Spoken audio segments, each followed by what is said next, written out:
Jain Housing and Constructions presents Jain's Adarsh Avenue Premium Plots at Kundambakam from Rs 29 lakhs onwards. Chennai அண்ணா அறிவாலயத்தில் திமுக தலைவரும் தமிழக முதல்வருமான மு.க. ஸ்டாலின் மதுரவாயல் சட்டமன்ற தொகுதி நிர்வாகிகளை சந்தித்து 1-to-1 ஆலோசனை நடத்தி வருகிறார். கூடுதல் விவரங்களை செய்தியாளர் பாரிகார்த்திக் வழங்க கேட்கலாம். பாரிகார்த்திக், வணக்கம். முழு விவரங்கள்.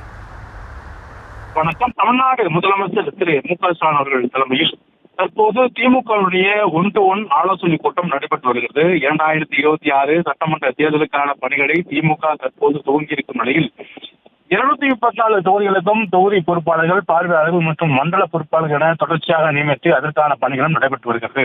அது மட்டுமல்ல, தொகுதியில் இருக்கக்கூடிய உள்கட்சி பிரச்சனைகள், மேலும் அங்க இருக்கக்கூடிய மாவட்ட செயலர்கள், மண்டல பொறுப்பாளர்களோட அனைவரையும் அரவணைத்து வருகின்ற தேர்தலில் 200 தொகுதி இலக்கு என்ற அடிப்படையில் திமுக தற்போது பணிகளை துவங்க இருக்கிறது.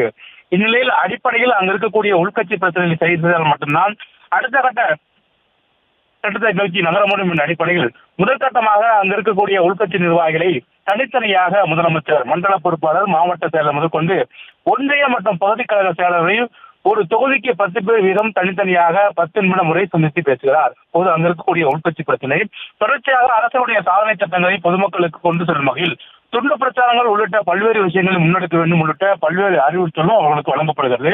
அதன் அடிப்படையிலே இன்றைய தினம் 56வது சட்டமன்ற தொகுதி நிர்வாகிகளை முதலமைச்சர் சந்திக்கிற நிலையில் தற்போது வரை 27வது நாளாக இந்த நிகழ்ச்சியாக நடைபெற்று வருகிறது. அது மட்டுமல்ல, இன்றைய தினம் மதுரவாயில் மற்றும் மாதவரம் என 2 சட்டமன்ற தொகுதிகளின் சேர்ந்த நிர்வாகிகளை முதலமைச்சர் சந்தித்து வருகிறார். தொடர்ச்சியாக முதற்கட்டமாக 2021 சட்டமன்ற தேர்தலின் போது தோல்வியடைந்த தொகுதிகள், 2024 நாடாளுமன்ற தேர்தலின் போது குறைவாக வாக்கு பெற்ற தொகுதிகள் என்ற அடிப்படையில் முதற்கட்டமாக 100 தொகுதிகளை கணக்கிட்டு அந்த 100 தொகுதிகளுடைய நிர்வாகிகளை சந்தித்து வருகிறார். அதன் அடிப்படையில் தான் இன்றும் கூட 2 தொகுதி நிர்வாகிகளை முதலமைச்சர் சந்தித்து வருகிறார். விவரங்களுக்கு நன்றி பாரிகார்த்திக்.